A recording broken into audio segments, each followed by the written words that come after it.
رفت خان۔ کچھ لوگ اتنے برے ہوتے ہیں کہ وہ بھروسہ، اعتماد، محبت اور خلوص سب کچھ دوسروں سے چھین لیتے ہیں۔ نیکی جو گلے پڑ گئی۔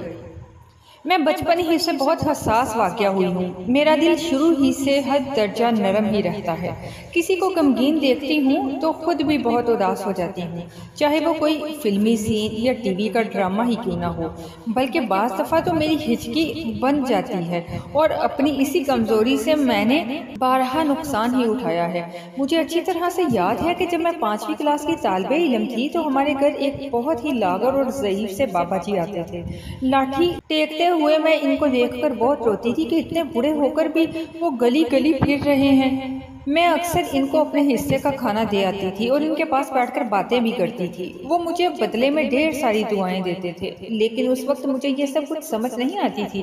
بلکہ ابھی بھی کسی بہت ضعیف اور کسی بہت چھوٹے سے بچے کو محنت کرتے ہوئے دیکھتی ہوں، دل بہت کڑپڑتا ہے اور کوشش کرتی ہوں کہ ان کے لیے کچھ کر سکوں۔ لیکن ایک ایسا واقعہ میرے ساتھ پیش آیا جس نے میری سوچوں کو کافی حد تک بدل دیا۔ پھر میں بھی حالات اور وقت کے ساتھ بدل گئی۔ جو کچھ میرے ساتھ ہوا، پھر آپ فیصلہ کیجئے کہ کیا اب میں صحیح ہوں یا غلط۔ آپ نے اپنا جو رائے ہے وہ آپ نے کمنٹ باکس میں اس کا اظہار کرنا ہے۔ ہوا یوں کہ مجھے کچھ شاپنگ کرنی تھی، اپنے لیے، امی کے لیے اور اپنے بچوں کے لیے۔ میرا 5 سالہ بیٹا بہت دنوں سے سائیکل کے لیے ضد کر رہا تھا۔ میں نے سوچا چلو آج میں سارے کام نپٹاتی ہوں۔ میں نے اپنا پروگرام اس طرح بنایا کہ ساری شاپنگ کر لوں، آخر میں سائیکل لے لوں تاکہ اس کو لے کر پھرنا نہ پڑے، کیونکہ وہ ایک بہت بڑی چیز ہے اور کسی شاپر میں تو آ نہیں سکتی تھی۔ اس بات پر عمل کرتے ہوئے میں نے ساری شاپنگ کر لی۔ اچھا خاصا اماؤنٹ خرچ ہوا تھا۔ میرے ہاتھ میں 4-5 شاپنگ بیگ تھے جن کو سنبھالنا بڑا مشکل ہو رہا تھا، اور کافی ٹائم بھی ہو گیا تھا۔ بھوک پیاس دونوں ہی لگنی شروع ہو گئی تھی۔ خیر میں نے رکشہ کروایا۔ جس رکشے کو رکوایا اس کو اچھے خاصے ضعیف سے انسان چلا رہے تھے۔ مجھے ان کو حسب معمول دیکھ کر بڑا دھچکا لگا، کیونکہ وہ خاصے کمزور اور لاغر دکھائی دے رہے تھے۔ ایسے لگ رہا تھا جیسے نہ جانے کب سے کھانا نہیں کھایا پیٹ پر۔ ان کو دیکھ کر میں نے پہلے ہی سوچ لیا تھا کہ میں ان کو زیادہ کرایہ دے دوں گی۔ یہ سوچ کر میں ان کے رکشے میں بیٹھ گئی، ساتھ میں سارے شاپنگ بیگ بھی رکھ لیے سنبھال کر۔ رکشے میں بیٹھتے ہی مجھے بھوک پیاس نے شدت سے ستانا شروع کر دیا۔ میں نے ایک برگر والے کی شاپ پر رکشہ رکوایا۔ اس برگر کے ساتھ گنے کے جوس والا بھی تھا۔ جب میں برگر کا آرڈر دینے لگی تو خیال آیا کہ بابا جی یعنی رکشے والے کو بھی کھلا دینا چاہیے۔ یہ سوچ کر میں نے بابا جی سے کہا آپ بھی کچھ کھا لیں، تو کہنے لگے میرے پاس اتنے پیسے نہیں ہیں، جب میں شام کو گھر جاؤں گا تو چٹنی روٹی کھا لوں گا۔ میں نے کہا ارے بابا جی آپ کھا لیں، پیمنٹ میں کروں گی، آپ نے جو بھی کھانا ہے کھا لیں۔ پھر شاید انہوں نے کباب روٹی کی فرمائش کی، کیونکہ یہ برگر والے کے ساتھ کباب روٹی کا ہوٹل بھی تھا۔ کباب روٹی کے ساتھ انہوں نے لسی کا آرڈر دیا، جو کہ میں نے منظور کر کے اس کی بھی پیمنٹ کر دی۔ میں نے اپنے برگر کھا کر گنے کا جوس پی کر خدا کا شکر ادا کیا، اور ساتھ میں اپنے اندر ایک اطمینانیت سی محسوس کرنے لگی کہ میں نے کسی بھوکے کو کھانا کھلایا، صرف اپنے رب کی خاطر کہ شاید وہ مجھے گناہگار سے راضی ہو جائے۔ آپ سوچ رہے ہوں گے نا کہ لو یہ کون سی کمال کی بات ہے، یہ تو کوئی بھی کر سکتا ہے، لیکن اصل بات تو آگے چل کر شروع ہوگی، پھر آپ کو بھی افسوس ہوگا۔ سنیے، خیر کھانے پینے سے جب فارغ ہوئے تو میں نے بابا جی سے کہا اب آپ مجھے لائٹ ہاؤس سائیکل مارکیٹ لے چلے، پھر وہاں سے سائیکل لے کر آپ مجھے گھر چھوڑ دیجئے گا۔ بابا جی نے کہا کیوں نہیں بیٹی، تم نے بھی تو میرا پیٹ بھرا ہے، میں بھلا اپنی بیٹی کو گھر کیوں نہیں چھوڑوں گا۔